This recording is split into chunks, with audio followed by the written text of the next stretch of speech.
Hello everyone, welcome to my channel recipes by Swapna. তো বন্ধুরা, অনেকেই আছো যে তেল পটকা মাছের ফেলে দাও, তো তোমাদেরকে আজকে তেল পটকা দিয়ে একটা রেসিপি বানিয়ে দেখাবো। তো দেখো, তেল পটকা দিয়ে এইভাবে রেসিপিটা করলে কিন্তু খেতে দারুণ লাগে। তা দেখো, আমি নিয়ে নিয়েছি মাছের তেল পটকা, আর এটার জন্য কিন্তু আমি এমনি কিছু ইউজ করব না। নিয়ে দেখো, কেটে নিয়েছি আলু। তা আলুগুলোকে কেটে আমি ভালো করে ধুয়ে নোংরা জলটা ফেলে দিয়ে পরিষ্কার জলে ভিজিয়ে রেখেছি। আর এদিকে দেখো, পেঁয়াজ কেটে নিয়েছি। তা পেঁয়াজটা কিন্তু আমি এরকম বড় বড় করেই কাটবো। আর এটা কিন্তু বিনা মশলাতে রান্না হবে, কোনো রকম কোনো মশলা ছাড়াই তেল পটকা মাছের ভাজাটা করব।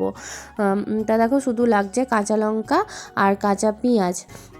তা এই দিয়ে আমি রান্নাটা করব। তো চলো আমরা কী করে করি দেখে নিই। তা দেখো, ফার্স্টেই আমি কয়েকটা কড়াই বসিয়ে দিয়েছি। তা ছোটো একটা লোহার কড়াই বসিয়ে দিয়েছি, যেহেতু অল্প। তো দেখো, তো কড়াইয়ের তেল কিন্তু গরম হয়ে গেছে। এরপর কিন্তু আমি পেঁয়াজটা দিয়ে দেব। তো দেখো, আমি পেঁয়াজটা দিয়ে দিলাম। পেঁয়াজটা দিয়ে আমি কিন্তু ভালো করে নেড়ে চেড়ে নেবো। আর এই ক্ষেত্রে কিন্তু পেঁয়াজটা কিন্তু আমি লাল করে ভাজবো না, কেননা এতে যদি পেঁয়াজ আমি লাল করে ভাজি তাহলে কিন্তু খেতে মাছের তেল পটকাটা কিন্তু ভালো লাগবে না। সেই জন্য তেলটা কিন্তু আমি পেঁয়াজটা কিন্তু আমি ভালো করে ভাজবো না, কিছুটা ভাজবো, একটু কাঁচা কাঁচাই থাকবে পেঁয়াজটা। আর পেঁয়াজটা যেহেতু দেখো আমি ডুমো ডুমো করে কেটেছি, কিন্তু পেঁয়াজটা কিন্তু সরু সরু করে কিংবা ছোট করে কাটি নাই। আর এটাতে যদি মশলা ছাড়া করি না, তাহলে কিন্তু খেতে বেশি ভালো লাগবে। সেই জন্য দেখো, আমার কিন্তু দেওয়া পেঁয়াজটা ভাজা হয়ে গেছে। এরপর কিন্তু আমি আলুটা দিয়ে দিলাম। এরপর আলুটা দিয়ে দেওয়ার পর, তো তোমরা নিশ্চয়ই দেখেইছো যে পেঁয়াজটা আমি বেশি ভাজি নেই, কিছুক্ষণ নেড়ে চেড়ে পেঁয়াজটা আমি কিন্তু আলুটা দিয়ে দিয়েছি।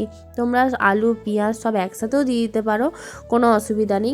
কোনো সময় আমি কিন্তু আবার একসাথেও দিয়ে দিই তেলের মধ্যে, তাহলে খেতে বেশি ভালো লাগে। পেঁয়াজটা বেশ মুখে পড়ে, পেঁয়াজটা তো সেদ্ধ হয়ে যায়, পুরো মজে যায় যখন লাস্টে হয়ে আসে ভাজাটা।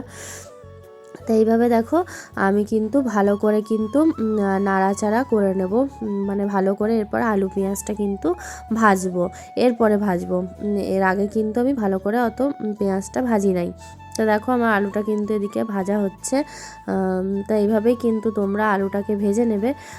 আর এখন কিন্তু নুন হলুদ টলুদ কিছু দেবো না। আর এর মধ্যে কিন্তু একদমই কোনো রকম কোনো মশলা দেবো না, শুধু একটু লঙ্কার গুঁড়ি ঝালের জন্য তোমরা দিতে পারো, কোনো অসুবিধা নেই। তারপর দিয়ে দেবো মাছের তেলটা। তা দেখো, আলুটা কিন্তু এটার সাথে দিয়ে কিন্তু এরপর কিন্তু আমি আলুটা একটু ভালো করে ভেজে নেব, নাহলে আবার কাঁচা আলুর গন্ধ ছাড়বে। সেই জন্য কিন্তু আমি এইভাবে ভালো করে ভেজে নেব।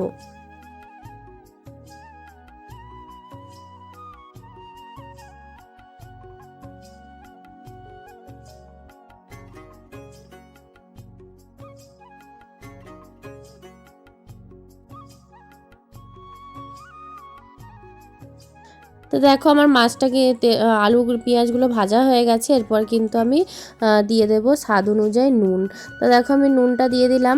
আর এদিকে কিন্তু আমি অনবরত নাড়তে থাকবো, নাহলে কিন্তু নিচে লেগে যাওয়ার ভয় আছে। তো এখন আমি কিন্তু আঁচটা কমাইনি, বেশি আঁচ দিয়ে কিন্তু আমি ভাজছি আলুটা পেঁয়াজটা আর মাছের তেলটা।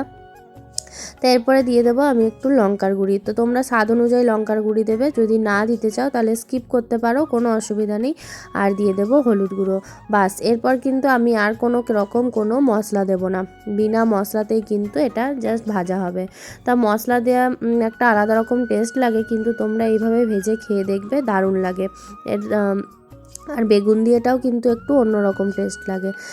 তো দেখো, এরপরে কিন্তু আমি সুন্দরভাবে নাড়তেই থাকবো, যতক্ষণ না এটা জল টেনে যাচ্ছে আর সুন্দরভাবে মজে যাচ্ছে আর ভাজা ভালো করে হয়ে যাচ্ছে, ততক্ষণ কিন্তু আমি নাড়বো।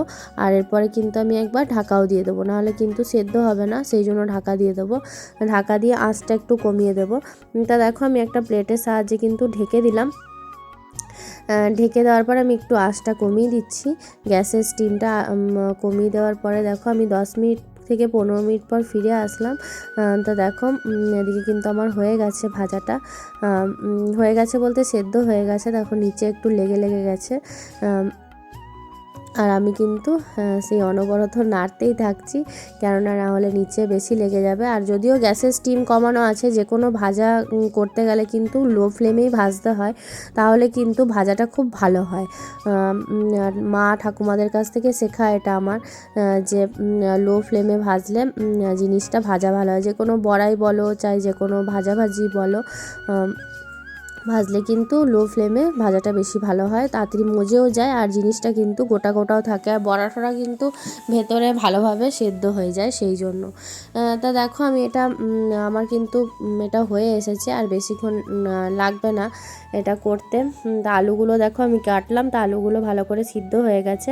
তো অবশ্যই করে তোমরা এরকম করে কিন্তু মাছের তেলটা ভাজা করে খেও, আর আমাকে কমেন্ট করে জানিও যে কেমন লাগছিল খেতে। তা দেখো বন্ধুরা, আমার কিন্তু মাছের তেলটা রেডি হয়ে গেছে, আর আমি কিন্তু একটা প্লেটে নামিয়ে নিয়েছি। তা দেখো খেতে কিন্তু দারুণ হয়েছিল। যেহেতু আমি পরে ভয়েস দিচ্ছি, সেহেতু তোমাদেরকে বলতে পারছি।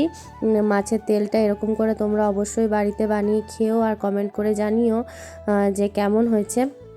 তো বন্ধুরা, আজকের মতন ভিডিওটা এখানেই শেষ করছি। সবাই ভালো থেকো, সবাই সুস্থ থেকো। আর আমি স্বপ্ন পরের দিন একটা নতুন রেসিপি নিয়ে তোমাদের সামনে চলে আসব। তো তোমাদেরকে আলুটা আমি টিপে দেখিয়ে দিলাম যে আলুটা কতটা সুন্দর সেদ্ধ হয়েছে।